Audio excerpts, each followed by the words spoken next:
Hello दोस्तों, welcome to my YouTube channel. मैं हूं आपका दोस्त एंड होस्ट चुनमुन कुमार। तो दोस्तों, आज का बहुत इंटरेस्टिंग वीडियो मैं लेकर आया हूं। आज का वीडियो का टॉपिक है वेल्डिंग इंजीनियरिंग। एक वेल्डर का पोजीशंस क्या होती है, कौन से पोजीशन में वो वेल्डिंग करता है, और उसमें वेल्डिंग में कितने टाइप्स की रॉड होती है, डिफरेंट डिफरेंट टाइप की रॉड यूज होती है, उसके बारे में भी हम लोग डिस्कस करेंगे। और उसमें क्वालिटी से रिलेटेड टेस्ट, इंस्पेक्शन टेस्ट कौन कौन सी होती है, उसके बारे में भी हम लोग डिस्कस करेंगे। तो दोस्तों, अगर मेरे चैनल पर आप पहली बार आए हैं तो मेरे चैनल को लाइक एंड सब्सक्राइब और शेयर कर लीजिए, और बेल आइकन को भी प्रेस कर लीजिए ताकि मैं अगला वीडियो यूट्यूब पर अपलोड करूं तो आपको नोटिफिकेशन मिले। तो चलिए दोस्तों, वीडियो को शुरू आज करते का हैं। सेशन में हम लोग टॉपिक कवर करेंगे definition, type of welding process, gas welding process, arc welding process, semi steel metal arc welding, PW gas tungsten arc welding, electrode specification and uses, filler rod specification and uses, type of welding joint, type of welding positions in pipe and plate and welder equipments required for performing. तो दोस्तों चलते हैं आगे की तरफ। आगे हम लोग का कौन सा टॉपिक निकालना है दोस्तों? आगे हम लोगों का वेल्डिंग डेफिनेशन। वेल्डिंग का डेफिनेशन क्या होता है? वेल्डिंग क्या होता है? Welding is the process of fusing और मोर मेटल यूजिंग हीट और प्रेशर। वेल्डिंग एक ऐसा प्रोसेस है, फ्यूजन का प्रोसेस है, वेल्डिंग फ्यूजन का प्रोसेस है जिसमें दो और दो से ज्यादा मेटल को हम लोग ज्वाइंट करते हैं the help of heat and pressure.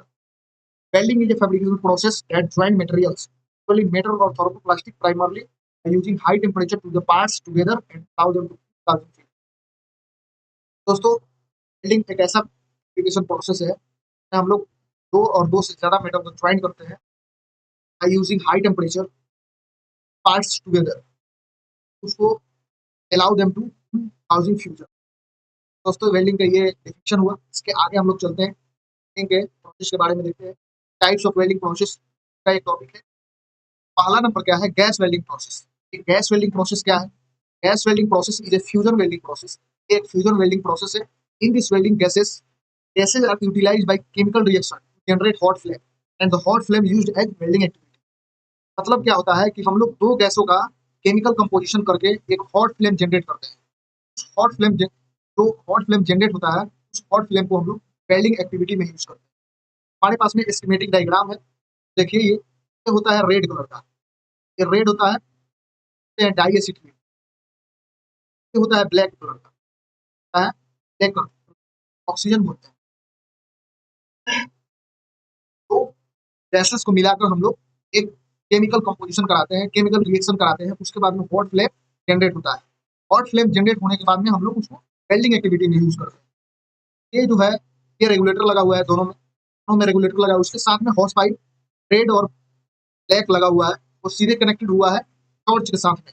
और टॉर्च का ये आपको जो दिख रहा है, रेड और ग्रीन का बटन जो दिख रहा है, उसको बोलते हैं नीडल वाल्व, कंट्रोल वाल्व। उसी से हम लोग कंट्रोल करते हैं कि या तो हमको ये ज्यादा चाहिए या ऑक्सीजन ज्यादा चाहिए। इसके कारण हम लोग कंट्रोल वाल्व यूज करते हैं कि हम लोग कंट्रोल वाल्व से उसको रेगुलेट कर पाए। और उसके बाद में जितना जरूरत पड़ता है, डीए का मात्रा ज्यादा जरूरत पड़ता है तो उसको हम डीए का क्वांटिटी बढ़ाते हैं, या ऑक्सीजन का क्वांटिटी ज्यादा जरूरत पड़ता है उसको भी हम लोग क्वांटिटी बढ़ाते हैं bye the help of control valve regulator. और ये हमारे पास में एक डायल वॉच है। ये डायल वॉच है। ये जो आपको डायल गेज दिखाई दे रहा है, ये प्रेशर गेज ये बताता है सिलेंडर में कितना प्रेशर है। ये जो आपको डायल गेज दिखाई दे रहा है, ये सिलेंडर कंटेंट की कैपेसिटी बताता है, कितना सिलेंडर में कैपेसिटी है, कितना भरा हुआ है। ये टॉर्च का प्रेशर भी बताता है कि टॉर्च में कितना प्रेशर जाएगा। आगे चलते हैं हम लोग।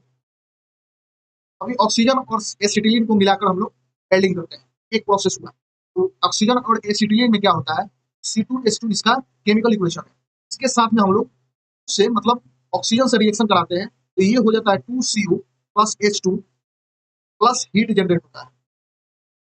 तो हम लोग क्या करते हैं कि C2H2 प्लस ऑक्सीजन से हम लोग दोनों को केमिकल रिएक्शन कराते हैं, तो हम लोग को हॉट फ्लैप मिलता है, हॉट फ्लैप प्रोड्यूस होता है। आगे चलते हैं। 2 नंबर क्या है कि ऑक्सीजन और हाइड्रोजन। जैसे हम लोग एसिटिलीन को ऑक्सीजन के साथ में केमिकल रिएक्शन कराए, वैसे ही हम लोग हाइड्रोजन को भी कराकर में वेल्डिंग प्रोसेस में हम लोग उपयोग में लाते हैं। अगला क्या है? Oxygen plus natural gas. Natural gas में तो प्रोपेन, मीथेन, ब्यूटेन, सीएनजी, ये सब गैसेस को मिलाकर हम लोग वेल्डिंग प्रोसेस में, गैस वेल्डिंग प्रोसेस में यूज करते हैं। Acetylene is produced by the help of calcium carbide. Calcium carbide से एसिटिलीन प्रोड्यूस होता है। Similar process generally called oxy fuel cutting and it is use to cut material, cut metals. मतलब इसको हम लोग ऑक्सी फ्यूल को बोलते हैं, ऑक्सी फ्यूल कटिंग भी बोलते हैं, और ये मटेरियल को काटने में भी उपयोग में आता है, जैसे प्लेट को काटने में, या बीम को, एमएस प्लेट को, या चैनल को, बीम को, एंगल को, ये सब काटने में हम लोगों का ये भी उपयोग में आता है। आगे हम लोग चलते हैं। नेक्स्ट वेल्डिंग प्रोसेस है arc welding process. Next arc welding process में क्या होता है, is also called a type of fusion welding, is also called a type of fusion welding. ये एक फ्यूजन वेल्डिंग टाइप का प्रकार है। In this process the electrical energy is converted into heat energy. इसमें क्या होता है, इलेक्ट्रिकल एनर्जी को कन्वर्ट करके हीट एनर्जी में प्रोड्यूस करता है। इसको हम लोग आर्क वेल्डिंग बोलते हैं, तो हम लोग आर्क वेल्डिंग बोलते हैं। Air is present in between electrode and workpiece. ये जो आपका पावर सोर्स है, ये पावर सोर्स से एक केबल जो गया है आपको टॉर्च से कनेक्टेड होगा, और एक जो केबल गया है वो आपका वर्कपीस से कनेक्टेड होगा। अभी air is present in between electrode and workpiece. ये जो आपका इलेक्ट्रोड है और ये वर्कपीस है, इसके जो बीच में ये क्या होगा, एयर प्रेजेंट होगा, and due to this air particle become ionised. Ionised means particle collide with high rate of acceleration. मतलब इसमें जो पार्टिकल होगा वो क्या करेगा, वो कोलाइड करेगा, हाई रेट से कोलाइड करेगा, and the particle which is negative in nature is collide with high rate with positive particle. क्या होगा कि यहाँ पर जो नेगेटिव पार्टिकल होगा वो कोलाइड करेगा पॉजिटिव पार्टिकल की तरफ। Due to the collision is responsible for generation of heat, high heat. क्या होता है कि ये जो नेगेटिव पार्टिकल है, ये जो नेगेटिव पार्टिकल है पॉजिटिव पार्टिकल की तरफ आकर्षित होगा, इसके कारण हीट जनरेट होगा, and the generated heat in between electrode and workpiece is arc welding. इस वर्कपीस और इलेक्ट्रोड के बीच में जो हीट जनरेट होगा उसको हम लोग आर्क वेल्डिंग बोलते हैं। हम लोग arc welding, the gap is made in between electrode and workpiece is called arc length. Electrode और वर्कपीस के बीच में जो गैप होगा इसको हम लोग बोलते हैं आर्क लेंथ बोलते हैं, आर्क लेंथ बोलते हैं, आर्क लेंथ। हम लोग आर्क लेंथ बोलते हैं, बीच में जो गैप होगा उसको आर्क लेंथ बोलते हैं। Arc length should be equal to diameter of electrode. अभी इसका डायमीटर, इलेक्ट्रोड का डाया, इलेक्ट्रोड का डाया और ये बीच का गैप क्या होगा, सेम होगा, दोनों सेम होगा।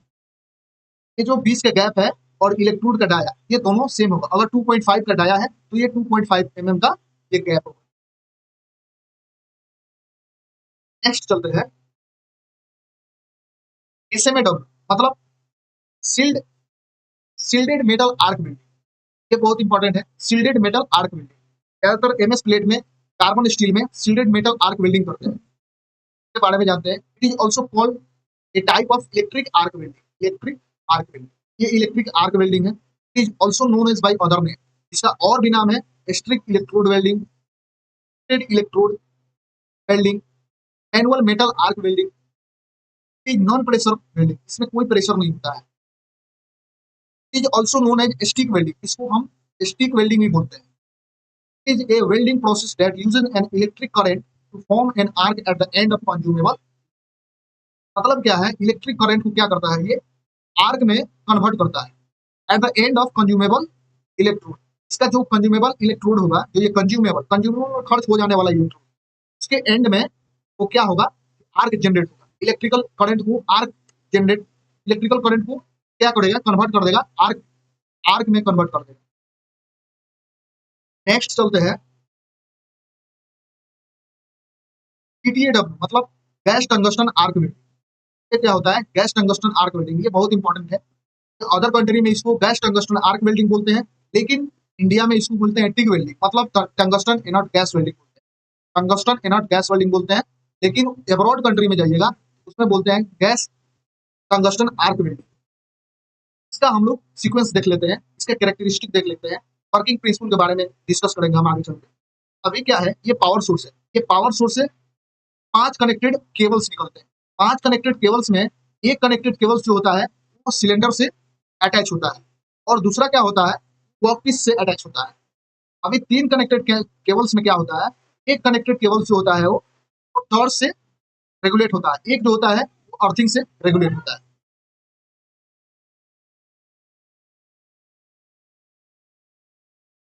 यहाँ पर जो यूज हो रहा है ये एडिशनल फिलर रॉड है, ये एडिशनल फिलर रॉड, इसका हेड बोलते हैं ये पावर इसका बोलते हैं, पावर सिल्टेड गैस। यहाँ से जो गैस प्रोवाइड होगा वो पावर सिल्टेड गैस।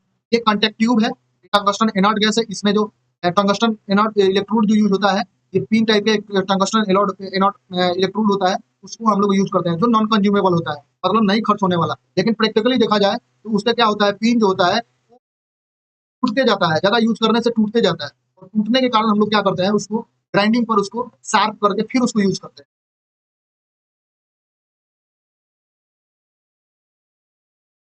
नेक्स्ट चलते हैं working principle of GTAW। TIG welding is an advanced type of welding. TIG welding is an advanced type of welding which will use a non-consumable electrode. TIG welding क्या है, एक advance type का welding है, इसमें हम लोग non consumable electrode use करते हैं। Arc is generated in between the electrode and workpiece. Arc is generated in between the electrode and workpiece. अभी ये इलेक्ट्रोड है और ये वर्कपीस है, जो ये इलेक्ट्रोड है वर्कपीस है, आर्क जनरेट होगा। Due to this arc heat is generated, और उस आर्क के कारण हीट जनरेट होगा, and this heat is use for welding purpose, और उस हीट को हम लोग वेल्डिंग एक्टिविटी में यूज करते हैं। Arc is use to melt the base metal to be joint. Arc क्या करता है, बेस मेटल को मेल्ट करता है ताकि हमारा जो मेंबर है उसको ज्वाइंट कर पाए। One major concern during TIG welding, we have to save our weld from unwanted gas like oxygen, atmospheric gases, because oxygen combine with metal and form oxide. So due to this concern, we use inert gas to prevent it.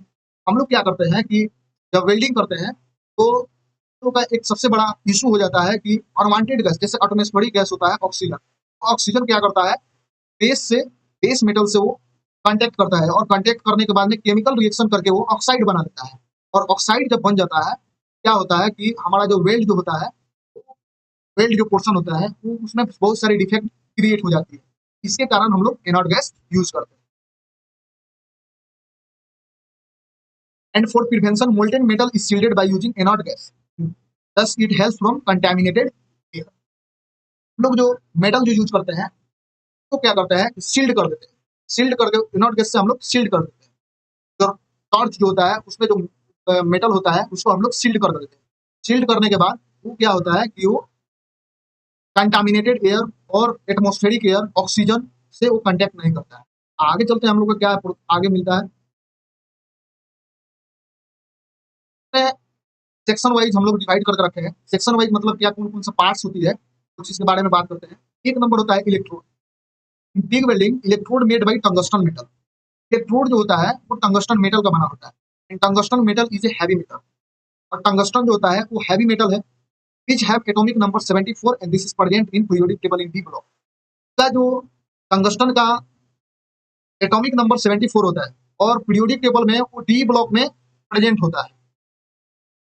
It's melting temperature is high, about 3422 degree Celsius. मतलब इसका melting temperature जो है वो high होता है, कम से कम 3422 degree Celsius लगभग। It is a non consumable electrode. ये क्या होता है, नॉन कंज्यूमेबल इलेक्ट्रोड होता है, इसमें कोई खर्च होने वाली सिचुएशन नहीं रहती है, कंडीशन नहीं रहती है।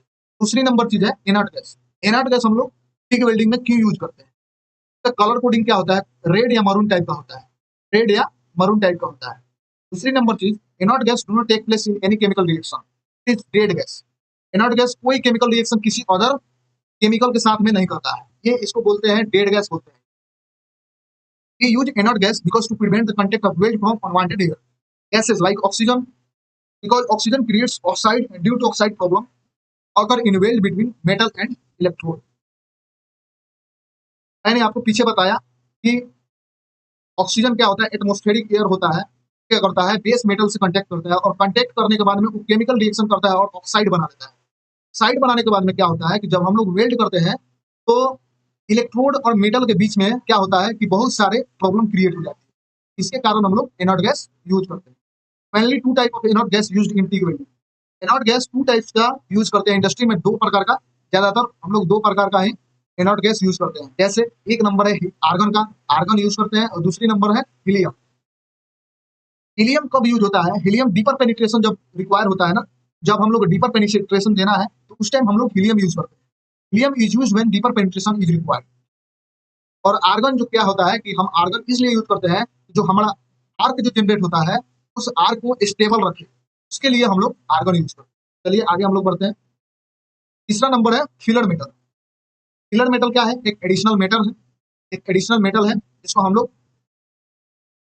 वेल्डिंग में, टिग वेल्डिंग में यूज करते हैं। Work piece having thickness is 5 mm and less. अगर मान लीजिए कि प्लेट है, उसको हम लोग वेल्ड कर रहे हैं, एसएस का प्लेट है, मान लीजिए हम लोग वेल्ड कर रहे हैं, तो क्या होगा कि 5 mm से 5 mm होगा या 5 mm से कम होगा, तो उसमें हम लोग फिलर मेटल नहीं देंगे, रिक्वायर्ड ही नहीं है, फिलर मेटल यूज में नहीं आया है। उसके बाद क्या है? Work piece having thickness is more than 5 mm। और 5 mm से ज्यादा वर्क पीस का थिकनेस है, तब हम लोग filler metal, additional filler metal हम लोग यूज करेंगे। तब बेस मेटल, जो हम लोग मेटल का जो हम लोग मेटल रखे हैं, उसका कंपोजिशन, केमिकल कंपोजिशन और इलेक्ट्रोड, जो मेटल आपका फिलर मेटल जो है, जो इलेक्ट्रोड आपका है, क्या है उसका केमिकल कंपोजिशन, और filler metal, additional filler metal का कंपोजिशन, ये दोनों का सेम रखते हैं। उसके बाद में हम लोग वेल्डिंग करते हैं। फ्लक्स, फ्लक्स क्या है?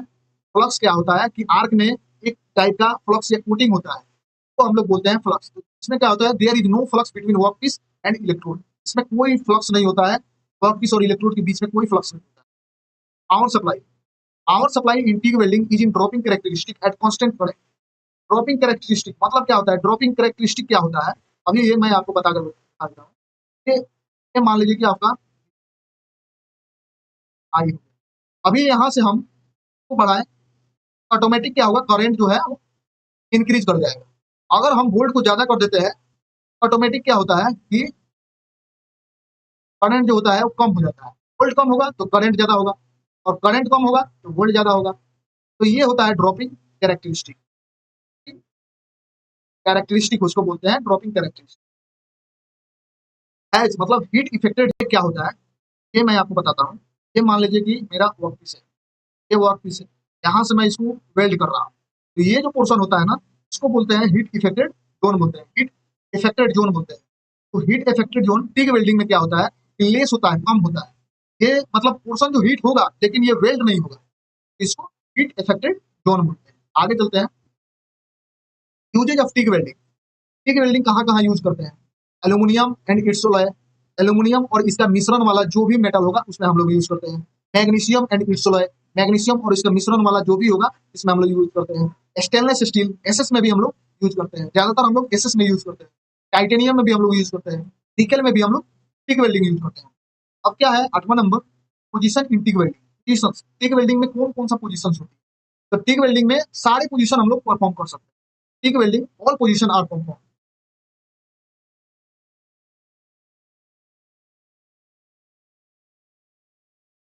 नेक्स्ट हम लोग चलते हैं एसएमएडब्ल्यू, इलेक्ट्रोड स्पेसिफिकेशन।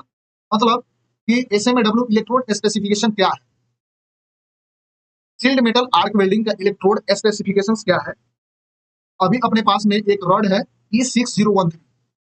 ये ई डिनोट क्या करता है? Electrode. E denotes, E tense for electrode, and 60 denote करता है कि इसका टेंसाइल स्ट्रेंथ कितना है। मतलब केएसआई, टेंसाइल स्ट्रेंथ, केएसआई या पीएसआई में हम मेंशन करते हैं। केएसआई मतलब, और पीएसआई में हम लोग मेंशन करते हैं। पीएसआई को अगर चेंज कीजिएगा तो 1000 से आपको डिवाइड करना पड़ेगा, तो पीएसआई में आपको वैल्यू मिल जाएगा। और वन के क्या है? वन का पोजीशन है, वन टेंस फोर्थ पोजीशन। मतलब ये कौन कौन से पोजीशन में हम लोग काम कर सकते हैं। वन इंडिकेट करता है कि आपको flat, vertical, horizontal, overhead, all position में आप लोग काम कर सकते हैं। और ये three, three tens four polarity, flux composition and type of flux. Polarity को बताता है, और ये फ्लक्स कंपोजिशन मतलब टाइप ऑफ फ्लक्स, कितना कौन से टाइप्स ऑफ फ्लक्स हम लोग इसमें यूज कर रहे हैं। चलते हैं आगे, different type of electrode use in SMAW. SMAW में कितने टाइप्स का इलेक्ट्रोड यूज किया जाता है? ज्यादातर हम लोग क्या करते हैं इंडस्ट्री में 6013, 7018 हम लोग ज्यादातर इंडस्ट्री में यूज करते हैं। एसएमएडब्ल्यू में 6013 और 7018 मतलब अकॉर्डिंग टू थिकनेस और अकॉर्डिंग टू लेंथ मार्केट में बहुत अवेलेबल रहता है, ज्यादातर हम लोग यही यूज करते हैं। अभी क्या है E6010, ये क्या होता है? ये डीप पेनिट्रेशन के लिए यूज होता है। ये कार्बन स्टील में भी यूज होगा, जीआई स्टील में भी यूज होगा, लो स्टील में भी यूज होगा, लो एलॉय स्टील में भी, और बिल्डिंग्स में ब्रिज, जहां पर बहुत सारा ब्रिज में बहुत सारा मेंबर यूज किया जाता है। आईएसएमबी, आईएसएमबी से रिलेटेड मेरा वीडियो अपलोड किया हुआ है, आप लोग उसको देखिए और देखकर कुछ जानकारी हासिल कीजिए। दोस्तों, ये ब्रिज, ब्रिज से रिलेटेड जो बड़ा बड़ा स्ट्रक्चर में भी हम लोग 6010 का यूज करते हैं। स्टोरेज टैंक में भी, पाइपिंग और प्रेशर वेसल फिटिंग्स में भी हम लोग यूज करते हैं। दूसरा नंबर है E6011, मतलब इसमें क्या है? डीप पेनिट्रेशन हम लोग कर सकते हैं। डीप पेनिट्रेशन के लिए हम लोग यूज करेंगे। अगर इसमें क्या होगा कि एसीईपी मतलब डीसीईपी अगर कम होगा तो इसका पेनिट्रेशन जो होगा वो कंपेयर करेगा 6010 से। नेक्स्ट चलते हैं 601, इसका लो पेनिट्रेशन के लिए यूज होता है। आगे चलते हैं 6013, ये एसी और डीसी दोनों का इसको सप्लाई हम लोग दे सकते हैं और ये लो पेनिट्रेशन का यूज होता है। तो क्या होता है, लो कार्बन स्टील के लिए भी यूज होता है। उसके बाद क्या है 7014, 7014 एसी डीसी के लिए यूज होता है। इसमें हम लोग एसी और डीसी का सप्लाई दे सकते हैं और ये लो पेनिट्रेशन के लिए यूज किया जाता है और ये सिमिलर होता है 6012 और 6013। 70105, इसको हम लोग मीडियम पेनिट्रेशन के लिए यूज करते हैं, जैसे बेस प्लेट जो थिकर बेस प्लेट होता है उसके लिए हम लोग यूज करते हैं। 7016 ये मीडियम के लिए यूज होता है और ये 7015 का सेम सीक्वेंस देता है। 7018 ये ज्यादातर हम लोग क्या करते हैं इंडस्ट्री में 7018 और 6013 पर ज्यादा फोकस करते हैं। ये ज्यादातर यूज किया जाता है इंडस्ट्री में, बहुत सारे जगह पर यूज यही ज्यादा दो प्रकार के रॉड यूज किया जाता है, different different type of thickness में यूज किया जाता है। 7018 का हम लोग डीसी और एसी दोनों करंट दे सकते हैं। इसमें ये मीडियम पेनिट्रेशन के लिए यूज होता है। इसमें क्या होता है हाई स्ट्रेंथ है और हाई कार्बन स्टील के लिए यूज होता है और ये क्या होता है ये इसका स्लाइटली कन्वेक्स वेल फेस होता है। ये स्मूथ स्मूथ सरफेस के लिए यूज किया जाता है। ये 7028 और ये जो है क्रैक फ्री वेल्डिंग भी प्रोवाइड करता है। 7018 क्रैक फ्री भी वेल्डिंग प्रोवाइड करता है, ये इंपॉर्टेंट है। 7018 क्रैक फ्री वेल्डिंग प्रोवाइड करता है।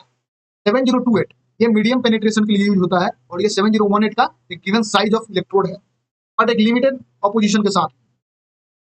6019 डीप पेनिट्रेशन के लिए यूज होता है और ये 6013 और 6020 का सिमिलर होता है। अगला है 6020, ये मीडियम पेनिट्रेशन के लिए यूज होता है। ये थिकर बेस प्लेट, जैसे थिकर बेस मेटल हो गया, जैसे प्लेट मान लीजिए थिक तो थिकनेस जो है वो ज्यादा है, उसके लिए हम लोग यूज ये करते हैं। 7024 ये लो पेनिट्रेशन के लिए यूज होता है। ये हाई इसका डिकम्पोजिशन रेट होता है, डिपोजिशन रेट इसका ज्यादा होता है और एक स्मूथ होता है। ये जो इसका वेल्डिंग होता है वो स्मूथ होता है। एक होता है E6027 मतलब मीडियम के लिए यूज किया जाता है, मीडियम पेनिट्रेशन के लिए यूज किया जाता है और ये थिकर बेस मेटल के में यूज किया जाता है। तो हम लोगों का ये एसएमए डब्ल्यू का ये टोटल जो है इलेक्ट्रोड होगा। इसके आगे हम लोग चलते हैं पीटीएडब्ल्यू वेल्डिंग फिलर स्पेसिफिकेशन। हम लोग जो फिलर मेटल यूज करते हैं, फिलर रॉड यूज करते हैं, तो उसमें उसका स्पेसिफिकेशन क्या है हम लोग ज्यादातर देखते हैं कि हाँ ER308, ER308L, ER316, ER316L, ये बहुत सारे प्रकार का रॉड यूज किया जाता है इंडस्ट्री में। स्पेसिफिकेशन क्या है, कौन सा मेटल से बना है, उसका डिकम्पोजिशन रेट क्या है, केमिकल कंपोजिशन क्या है, कार्बन कंटेंट प्रॉब्लम क्या है, सब चीज देखना पड़ता है उसको देख के उसके बाद में हम लोग उसको यूज करते हैं। तो ER का मतलब क्या है, ER का मतलब इलेक्ट्रोड। ER क्या करता है, ER मतलब टेंस टू इलेक्ट्रोड, ये इंडिकेट करता है। और 308, ये 308 मतलब एक केमिकल कंपोजिशन है, नॉमिनल केमिकल कंपोजिशन है। और ये एल डिनोट क्या करता है, कार्बन कंटेंट, मतलब टू कार्बन टाइप का जो भी होगा मटेरियल उसमें हम लोग 308L यूज करें। और यही इसी जगह पर अगर H रहेगा उस जगह को हम लोग हाई कार्बन कंटेंट बोलते हैं। हाई कार्बन मतलब हाई कार्बन वाले मटेरियल में हम लोग 308H यूज करते हैं। और उस जगह पर एल की जगह पर एलआर होगा तो दो रेसिड्यूल होते हैं। उसके बाद हम लोग चलते हैं 308 और 308 this is used for welding 304 और 308 टाइप एसएस ग्रेड। मतलब 304 या 308 टाइप का स्टेनलेस स्टील का ग्रेड होगा, उसमें हम लोग ये 308L यूज करेंगे या 308 यूज करेंगे। ये टिक वेल्डिंग में भी यूज में आता है। अभी अगला क्या है 316 और 316A, this is used for welding 316 type SS grade. मतलब ये जो एसएस जो होगा उसका मटेरियल टाइप अगर होगा 316, उसमें हम लोग ये रॉड यूज करेंगे। नेक्स्ट चलते हैं हम लोग 309 3098, ये कहाँ पर यूज करते हैं, तो ये हम लोग दो डिफरेंट मटेरियल मतलब डिसिमिलर मटेरियल में हम लोग जैसे दो डिसिमिलर मेटल को हम लोग ज्वाइंट करते हैं तो उसमें हम लोग 309 और 309L यूज करते हैं। जैसे मान लीजिए SS टू CS हम लोग ज्वाइंट कर रहे हैं, उसमें हम लोग 309L यूज करते हैं। ईयर 310, नेक्स्ट हमारा ईयर 310, ये क्या होता है कि स्टेनलेस स्टील होता है, हीट रेसिस्टेंस वाला स्टेनलेस स्टील होता है। जैसे 310, 314 ये ग्रेड का होता है, इसमें हम लोग 310 यूज। अगला क्या है 347, this is use for stabilised steel grade such as 321, 347। अभी जो मटेरियल टाइप एसएस का जो मटेरियल टाइप 321 होगा, 347 होगा, उसमें हम लोग क्या करते हैं, हम लोग 347 और 347L। नेक्स्ट हम लोग चलते हैं ER 2209। ये ज्यादातर डुप्लेक्स का एसएस ग्रेड जो होता है, डुप्लेक्स जो स्टेनलेस स्टील होता है, उसमें हम लोग इसको यूज करते हैं। नेक्स्ट हम लोग इंडस्ट्री में ज्यादातर यूज करने वाला पिलर अगर होगा तो ये ER70S2, ये ज्यादातर हम लोग यूज करते हैं। Use for carbon and low alloy steel, ये कार्बन स्टील में भी यूज किया जाता है और लो एलॉय स्टील में भी यूज किया जाता है। अभी मान लीजिए कि सीएस का पाइप है, सीएस के पाइप में क्या होगा कि रूट जो मारेंगे ना, रूट जब देंगे तो उसमें ER70S2 से हम लोग रूट देंगे और फाइनल जब मारेंगे तो 7018 से हम लोग फाइनल उसको फिलअप करते हैं। तो हम लोग का ये जो ER70S2 जो होता है वो बहुत इंपॉर्टेंट होता है ठीक है।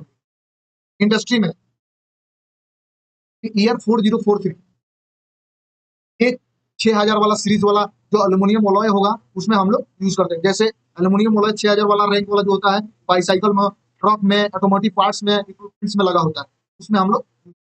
नेक्स्ट चलते हैं,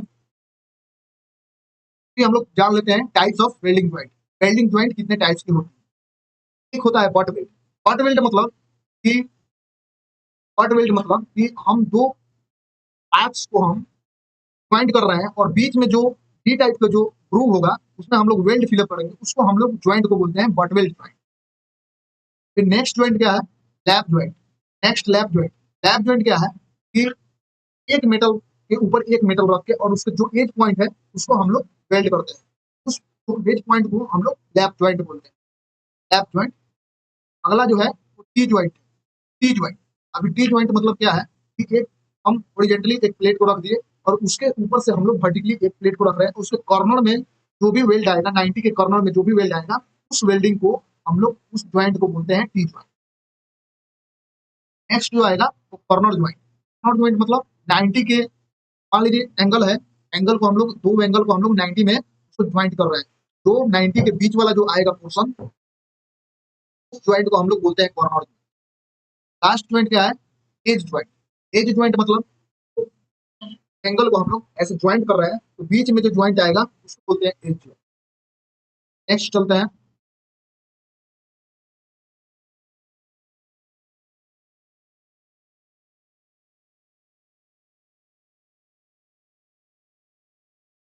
नेक्स्ट चलते हैं टाइप ऑफ वेल्डिंग पोजीशंस।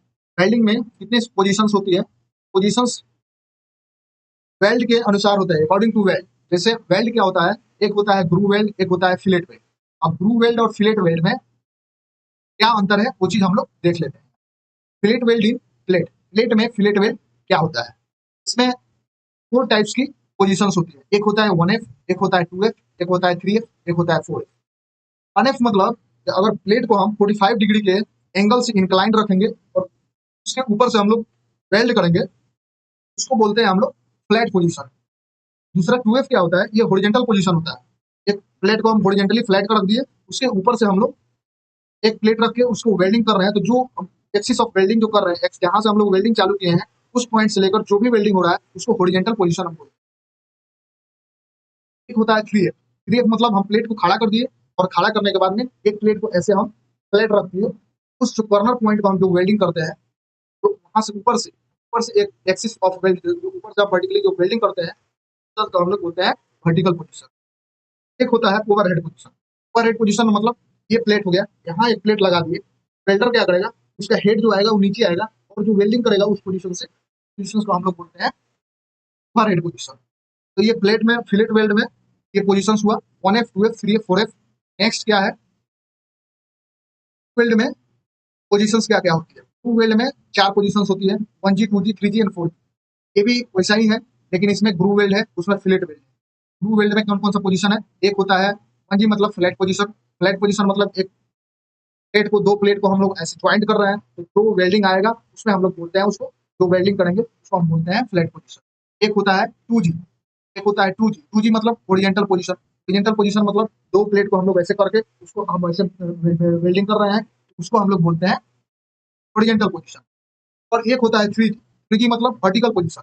दो प्लेट को हम लोग ऐसे कर रहे हैं और मार रहे हैं वेल्डिंग, ऐसे वर्टिकली हम लोग वेल्डिंग कर रहे हैं, तो हम लोग बोलते हैं वर्टिकल पोजीशन। एक होता है 4G मतलब ओवरहेड पोजीशन। दो प्लेट को हम लोग ऐसे करके वेल्डर का नीचे से पोजीशन लेकर, नीचे सर रहेगा, उसका हेड जो होगा नीचे हो रहेगा, के ऊपर से हम लोग जो वेल्डिंग करते हैं उसको बोलते हैं मतलब ओवरहेड पोजीशन। नेक्स्ट चलते हैं हम लोग फील्ड में।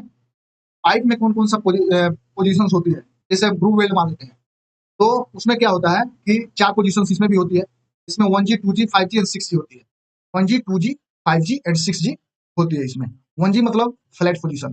फ्लैट पोजीशन मतलब क्या है?1G मतलब फ्लैट पोजीशन। फ्लैट पोजीशन क्या है? Pipe with its axis horizontal and roll during welding so that the weld metal is deposited from above. अभी जो ये 2 पीस हमारे पास है, ये 2 पीस में क्या है कि इसको हम जब वेल्डिंग ऊपर से करेंगे तो इसको रोल करते जाएंगे, ये रोटेट होते जाएगा। इसको बोलते हैं हम लोग फ्लैट पोजीशन, 1G पोजीशन बोलते हैं इसको। नेक्स्ट जो है वो 2G पोजीशन है, इसको हॉरिजॉन्टल पोजीशन बोलते हैं। Pipe with its axis vertical and the axis of weld is horizontal plane. Pipe shall not be rotate during welding. अभी जो एक पाइप और एक पाइप है, इसको वेल्ड करते हैं तो वेल्ड हम वर्टिकली करते हैं, तो इसमें क्या होता है कि ये हॉरिजॉन्टल प्लेन में आ जाता है। हॉरिजॉन्टल प्लेन को इसको हॉरिजॉन्टल पोजीशंस बोलते हैं। तो ये 2G हो गया। उसके बाद में होता है 5G। ये मल्टीपल पोजीशन है। Pipe with its axis horizontal and with the welding groove in a vertical plane, welding shall be done without rotating the pipe. अभी ये जो पाइप है ये बिना रोटेट किए इसका वेल्डिंग होगा, और इसको हम बोलते हैं मल्टीपल पोजीशन में हम लोग इसको वेल्डिंग कर सकते हैं। और एक होता है 6G multiple position. Pipe with its axis inclined at 45 degree to horizontal. ये जो हॉरिजॉन्टल प्लेन से ये जो पाइप का जो स्ट्रेट होगा वो होगा 45 डिग्री, मतलब ये 45 डिग्री इंक्लाइंड होगा। उसके बाद में हम लोग उसको वेल्डिंग करते हैं विदाउट रोटेटिंग, मतलब उसको बिना रोटेट किए हुए। तो ये हम लोग का पाइप में वेल्डिंग पोजीशन है 1G 2G 5G and 6G। Next हम लोग चलते हैं welder equipments for performing job. एक वेल्डर के लिए कि कौन कौन से इक्विपमेंट होगा कि वो जॉब को कंप्लीट करेगा, जॉब को परफॉर्म करेगा। तो सबसे पहले होता है पावर सोर्स, उसको एसी और डीसी का सप्लाई प्रॉपर आनी चाहिए। उसके बाद होता है कनेक्टिंग केबल्स, जो वेल्डिंग मशीन से कनेक्टिंग केबल्स होती है वो चीज अच्छी होनी चाहिए। वेल्डिंग ज्वाइंट उसमें नहीं, उसमें ज्वाइंट्स का कोई प्रॉपर ये नहीं होनी चाहिए। केबल कनेक्टर, उसका जो केबल होता है वो कनेक्ट करना होना चाहिए। जैसे केबल कनेक्टर होता है, जैसे वेल्डिंग को हम कनेक्ट करते हैं तो रॉड को जो होल्डर जो होता है उसको कनेक्ट करते हैं, तो उसके लिए भी कनेक्टर की जरूरत पड़ती है। तो उसके पास होना चाहिए। ग्राउंड क्लैंप भी होना चाहिए, इलेक्ट्रोड होल्डर भी होना चाहिए। इलेक्ट्रोड होता है as per requirement, as per material thickness, as per material specifications. Chipping hammer होना चाहिए कि सरफेस जो हो, वेल्डिंग सरफेस जो उसको अच्छा फिनिशिंग दे पाए। वाई ब्रश होना चाहिए। लेदर हैंड ग्लव्स होना चाहिए ताकि वो सेफ्टी से काम कर पाए। सेफ्टी शूज होना चाहिए। नोज मास्क और फ्यूम एक्सट्रैक्टर। जब भी वेल्डिंग करते हैं तो गैसेस का फ्लो होता है, और गैसेस का फ्लो के कारण रेस्पिरेटरी सिस्टम में दिक्कत आने लगती है। तो इसके कारण नोज मास्क और फ्यूम एक्सट्रैक्टर होना चाहिए। Apron leg and hand both दोनों होना चाहिए। एप्रॉन लेग और हैंड का दोनों का एप्रॉन होना चाहिए। वेल्डिंग हेलमेट बहुत इंपॉर्टेंट है, वेल्डिंग हेलमेट भी होना चाहिए। तो ये सारा जो इक्विपमेंट्स इसके अगर अगर वेल्डर के पास में ये सब इक्विपमेंट नहीं रहता है तो ये एक जॉब को अच्छा फिनिशिंग नहीं दे पाएगा, वेल्डर अच्छा परफॉर्म नहीं कर पाएगा।